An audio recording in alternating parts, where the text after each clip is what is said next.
அப்புறம் அந்த பேய புடிச்சிட்டாங்க.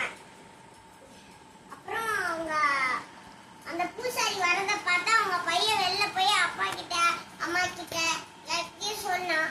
நீ வெளில போய் கூப்பிடு, அப்பா உன் கதவு கிட்ட போய் நீ நின்று பாப்பாங்கன்னு சொன்னோடனே அந்த பையனும் ஓடி போய் வரவேற்க போயிட்டான். அப்புறம் அவங்க அப்பாவும் கரெக்டா பண்றாங்க.